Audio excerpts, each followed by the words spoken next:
अभी आप लोगों ने सुना होगा कि जीएसटी आ गया दूध पर, दही पर, छाछ पर, नमक पर। वैसे तो टैक्स हम हर चीज का दे रहे हैं, हवा में सांस लेने का भी टैक्स दे रहे हैं, यहाँ तक कि हम मुस्कुराने की भी कीमतें हमें देनी पड़ रही हैं। हम खुश क्यों हैं, हमें अपनी खुशी की भी कीमत देनी पड़ती है। हम ईद क्यों मनाते हैं, हम मस्जिद क्यों जाते हैं, हम अल्लाह अकबर क्यों कहते हैं, इसकी भी कीमत देनी पड़ रही है। क्या हो गया है आप लोगों को? क्या खून इतना सफेद हो गया है आपका? आपके हाथ काट दिए गए हैं, आपको शायद पता नहीं। आपकी जुबानें कटी हुई हैं, आपको अभी अंदाजा नहीं। सिर्फ गर्दन पे छुरी चलने की देर है। हमारे नौजवान बच्चे लिंचिंग के नाम पे जिस तरह मारे जा रहे हैं, हमारी बच्चियां जिस तरह से इंस्टीट्यूशन से हिजाब के नाम पे, सिर्फ नफरत और कुछ भी नहीं। इस मुल्क में जो चंद लोग, ये चंद हैं, ये मुट्ठी भर है। ये गलत कह दिया किसी ने कि मुसलमान माइनॉरिटी में है, हरगिज नहीं।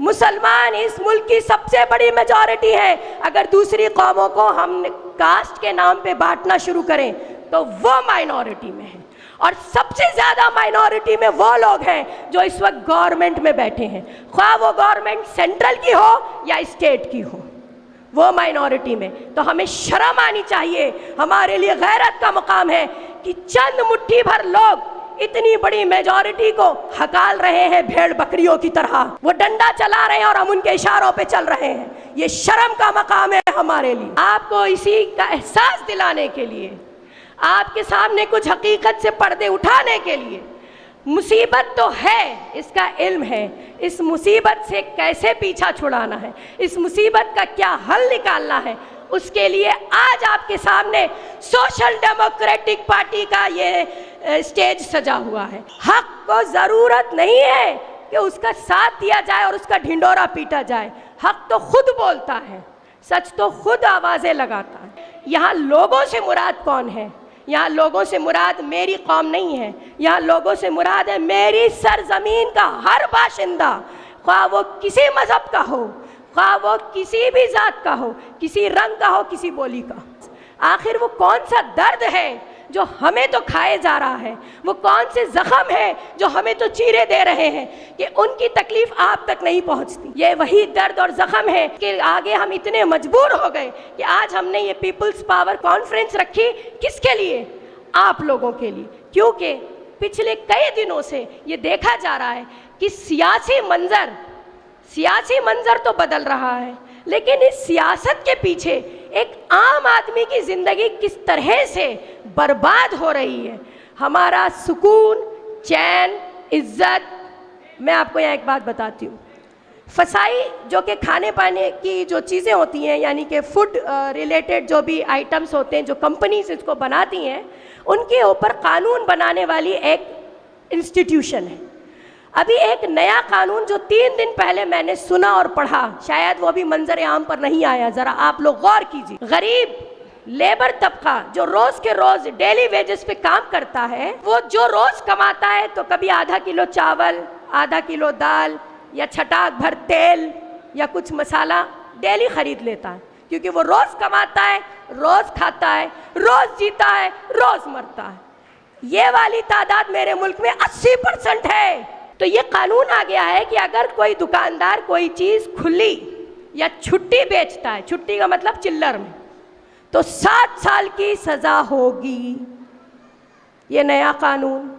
2 लाख रुपए से ज़्यादा कैश का लेन देन अगर आपस में मियाँ बीवी भी करते हैं तो सज़ा हो जाएगी, जेल हो जाएगी, प्लस जितना लेन देन आपने किया वो तो देना ही पड़ेगा गवर्नमेंट को, उतना ही लेन देन का आपको जो हर्जाना भी भरना पड़ेगा। ये मैं आपको वो अंदर के कानून बता रही हूँ जो अभी शायद डिक्लेयर नहीं हुए हैं। हो सकता है 2-4 दिनों में आप अखबारों में इन्हें पढ़ लें। अगर हमारी प्लेट में निवाले गिने जा रहे हैं, हमारे हलक में हाथ डाल के हमसे ये पूछा जा रहा है कि तुमने अपने पेट में क्या रखा और क्या नहीं रखा, तुम कपड़े कितने पहनोगे, तुम कितना पढ़ोगे और कितना नहीं पढ़ोगे, ये अगर तय किया जा रहा है, क्या ये वक्त नहीं कि हम एक प्लेटफॉर्म पे आ जाएं? और अगर आपको ये महसूस होता है कि ये वक्त है कि जब हमें एक प्लेटफॉर्म पे आने की ज़रूरत है, तो फिर आप इधर उधर बगले क्यों झांकते हैं? आपके लिए खुद अपना एक प्लेटफॉर्म यहाँ सजा हुआ, इस पे आ जाइए, अपनी ताकत को एक कीजिए हमसे कोई चीज़ ऐसी नहीं जो आज छिपी हुई ना हो। जुल्म की इंतहा तोड़ी जा रही है, हमारी नस्ल कशी शुरू हो चुकी है। हर दिन नहीं, सुबह शाम एक न्यूज़ आती है, हमारा जवान बच्चा मार दिया जाता है, कत्ल कर दिया जाता है, कोई ना कोई कॉन्स्पिरेसी में हमको ढकेल के जेलों के पीछे कर दिया जाता है। आपको क्या लगता है, क्या जेलों से हमारे बच्चे वापस आते? देखिए जाके, आज भी ज़्यादातर जेलों में हमारे नौजवान, बेगुनाह नौजवान अपनी जिंदगियां ख़त्म कर रहे हैं और उनके पीछे पूरे पूरे ख़ानदान ख़त्म हो रहे हैं। फिर ऐसा क्या है कि जो आपको आगे नहीं बढ़ने दे रहा? सियासत के नाम पे जिन पार्टियों को आप वोट देते हैं, खुदा की कसम उनके हाथों में और उनके दामन पे आपकी अपनी कौम के बच्चों का खून है। उनको वोट देकर आप भी अपने हाथों पर वही खून लगा रहे हैं। आप उनको वोट दे रहे हैं जिनके हाथों में आपकी बच्चियों का हिजाब है, जिनके हाथों ने आपके अल्लाह के घर को तोड़ा है, बजाते खुद ना तोड़ा हो मगर तोड़ने में सपोर्ट किया। जब टूट रहा था तो वो खामोश रहे हैं। इसी तरह अगर आप उन पार्टियों को आज वोट देते हैं सेक्युलरिज्म के नाम पे, मैं लानत भेजती हूँ ऐसी सेक्युलरिज्म पे। सेक्युलरिज्म का झूठा प्रोपेगेंडा बंद कीजिए, बंद कीजिए इन पार्टियों को अपना वोट देना। आप अपना जमीर का सौदा कर रहे हैं। किस लिए? 2000, 4000, 6000 और उसके बाद आप इज्जत बेच चुके अपनी बच्चियों की। आपने कहा ले जाओ हिजाब, बंद कर दो हमारी कुर्बानियां, बंद कर दो हमें हमारे प्लेटों में खाना खाना, हमारा सांस लेना दूभर हो गया। आज हमारे बच्चे सड़कों पे महफूज नहीं। कौन कब लिंच किया जाएगा, कौन कब घरों से खींच के जेल में डाल दिया जाएगा। आपने अलंद में नहीं देखा क्या हुआ? जिंदा ताजा आपके सामने मामला मौजूद है। ये अलंद तो एक आपके लिए ट्रेलर था, अभी पूरी पिक्चर बाकी है। आप इंतजार कर रहे हैं उस पिक्चर के रिलीज होने का, जब सड़कों पे जानवरों की तरह हम कटे हुए और ज़िबा हुए पड़े हुए होंगे।